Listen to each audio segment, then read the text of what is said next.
We're going to kick things off here with topic number 1 tonight. And the first topic is with college football. We haven't really talked a lot about college football lately because there hasn't been a lot of news, but massive news coming out over the past week or so is that both Texas and Oklahoma, two of the most storied college football programs in the Big 12, are jumping ship. They're headed over to the SEC, the powerhouse conference of college football. It's been like that for a long time now. And now two more, storied programs are heading over there, Brennan. What do you think about these two teams heading to the SEC next year? Well, first off, I've got something really funny to say. I mean, if that phone number, call in, but if you're calling from the Netherlands, it's going to be long distance. So you might want to rethink that call. But hey, I would like you to call in. But I'd really like a call from a college football fan that talk about this, because this is mega news. I mean, this is the biggest news of the week, in my opinion, to be honest. That's why we're covering it first. And I mean, when I saw this, I was like, oh my, the SEC is just getting mega now. And it's like the rich get rich and the poor get poor, because you had the best conference in college football, right? They have all the best teams, really, that are always fighting for the chance. And, I mean, think about it. If you lose in the SEC title game, it often ruins your chance of even going to the title game for the national championship. That's how big this conference is. It's almost like another national championship when you can get an SEC championship going up against the likes of an Alabama or a Florida or all these powerhouses of the SEC.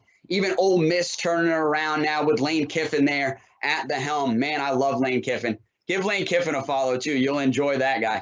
But, I mean, yeah, this is just big news, I think, for college football and for the SEC, but also for the Big 10 and the Big 12. I mean, I think those guys are the ones that are going to lose out, just going to lose more coverage. But it's just one of these things where I've even heard most recently being like, this is kind of gearing it up for there to just be like 3 mega conferences. So instead of having the Power 5 conferences, you might eventually just have 3 mega conferences, obviously led by the SEC. And then it might turn into like the Big 20 or whatever, because they're going to have to combine forces to basically combat against this powerhouse SEC conference that is not only going to be drawing all the eyes of college football fans, but it's also going to be drawing the big money contracts of TV. And rumor has it that that's why these two teams are jumping ship right now, is because in 2024, I believe, there's going to be a new TV contract with billions of dollars up for grabs for these schools just for being part of the conference, and then for having many more televised games, because guess what? You're going to get to see Alabama go up against Texas or OU, and it's going to be a conference game, and it's going to mean something. So you're going to have a lot of people already tuning into these SEC games, but they're going to tune into a lot more with, like you said, these two historic teams now joining the SEC. It's just the real question of what's going to happen with the other 4 power conference schools. Are they going to combine, and what are they going to combine into, and what are they going to rename themselves into? But I think you will see that over the next year or two. Mind you, this isn't supposed to happen until, I believe, 2024 or 2025 when the new contract happens. But rumor has it again that these two schools are already trying to weasel their way out and are already planning on scheduling some SEC opponents. So they're going to be trying to make their way out a lot sooner than 2024.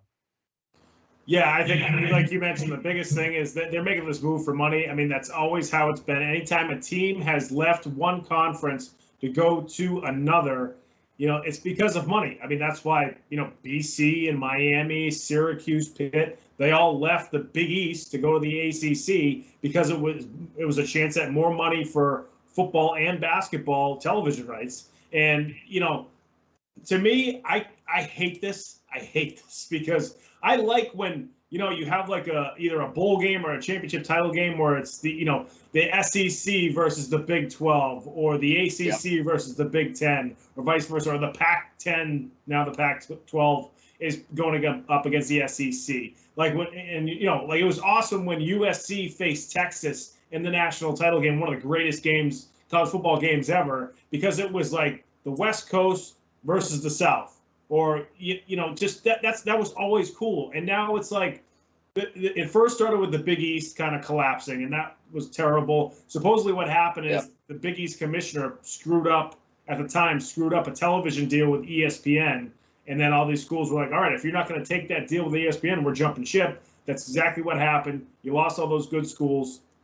And now we're seeing this here with the teams from the Big 12. And I also like the geography of it. I like when, you know, like the ACC, it made total sense that Miami was in the ACC. That made total sense to me. But BC's up in the Northeast. You know, Pitt's up in the Northeast. Rutgers, like all those schools should have been in the Big East Conference. And now it's like, you know, you got teams flying in all these different directions, and I know flying and everything is more common now than it was before, even at least before COVID. And it's a little bit easier now for teams to do, but I just can't stand this. I mean, I totally understand why, you know, we were talking before the show that it's probably going to help recruiting. If you move over to the SEC, it helps with money. You know, if it benefits the student athletes to be on TV more, now that they can make money, you know, off the field on their own, if they're on TV more, then maybe some companies want to sponsor them because they're on camera more. That's great for the student athletes. But as a purist college football fan, I don't like this at all. I love when it's conference versus conference. Which conference is good this year? Next year, will this conference be better? And you're just not going to have it. The SEC is just going to smack everybody around, you know, every season now. With these two teams, too, when you think about Oklahoma, they had how many seasons before the COVID season? They had 3 straight seasons of going 12-2, you know, finishing 12-2 at the end of the year. And now, like, if you're in the SEC, you finish 12-2, you might not make the SEC title game. So they're not even going to have a chance at one of those top 4 playoff spots. So it's just, you know, I don't love it. It's just, I love the tradition of college football, and this is breaking up the tradition, and that's one of the things that I don't like about it. Love that you are a purist of college football, man. I really do love hearing that. It is sad though, because it's like money talks type of situation. And I'll tell you one other network that's going to explode and has already exploded since it came on the network is the SEC network. It's going to have all these games televised, and everybody is going to want to tune in onto that network. So if they're not on ABC, NBC, or CBS, they're going to be on the SEC network. So they're going to be, you know, you might get to see literally every single one of these teams playing every week because they're the powerhouse conference at this point. But quickly, as a Florida State fan, I would love to see Florida State jump on this train now. Jump on this train as quickly as you can and get out of the ACC and jump over to the SEC. I know, Pat, you don't want to hear that, but I want them to join a powerhouse. My brother is a huge Alabama fan. He's probably watching the show right now. I would love to see Florida State playing Alabama year after year. But also quickly before we go over, I think the biggest conference that has a chance to maybe pick up the pieces from this and benefit is the Pac-12. Like you said, they're on the West Coast. They're looking over there like, man, this East Coast, we want nothing to do with that. Like you said, the travel, it doesn't make no sense for us to be playing conference games over there. So let's pick up the pieces and try to basically form the second biggest conference now in the country. And I think, though, the Pac-12 is going to be the one that has the most to benefit. And like I said, I think it's going to be geared to now, instead of Power 5 conference, we're probably going to have a Power 3 coming very soon. But we'll be watching it. We'll be covering it for sure. Folks, if you like this show, you're watching it right now on YouTube, make sure you subscribe to our YouTube page. That's Comeback Sports on YouTube. Subscribe to the channel, Comeback Sports. And then all the cut-ups that our awesome producer, Ben Kudo, puts together after the show, that'll all filter to your YouTube channel. You don't have to go search for it. It's just right there in your subscriptions.